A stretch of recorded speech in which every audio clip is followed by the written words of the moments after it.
গত দুদিন বন্ধ থাকলেও শুক্রবার দুপুরে বিশালগড় থানার পুলিশ পূর্ব চাম্পামুড়া এলাকার সরকারি খাস জমিতে গড়ে ওঠা একটি গাঁজা বাগানে অভিযান চালায়।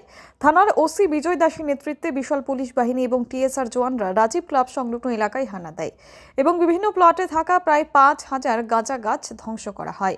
ওসি বিজয় দাস জানান, বেশ কিছুদিন ধরেই এই এলাকায় অবৈধ গাঁজা চাষের বিষয়ে পুলিশের কাছে গোপন তথ্য আসছিল। সেই সূত্রেই শুক্রবার বিশেষ অভিযান পরিচালনা করা হয়। তবে পুলিশের উপস্থিতি টের পেয়ে গাঁজা চাষিরা পালিয়ে যায়, ফলে কাউকে আটক করা সম্ভব হয়নি। ওসি আরও জানিয়েছেন, এলাকায় পুলিশের সোর্স মোতায়েন করা হয়েছে যাতে আশপাশের সব গাঁজা বাগানের সঠিক তথ্য পাওয়া যায়। তথ্য মিলে পরবর্তী দিনগুলোতেও ধারাবাহিকভাবে এই ধরনের অবৈধ বাগানে অভিযান চালানো হবে।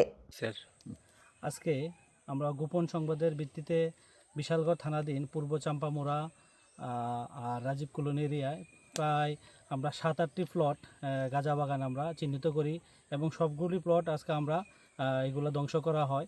তো যতটুকু আমরা জানতে পারি এগুলা সরকারি খাস জায়গাতে লাগানো হয়েছে। তো আমরা আরও এলাকায় সোর্স লাগিয়েছি, যদি এরকম গাঁজা বাগান থাকে আমরা এগুলাও ধ্বংস করব।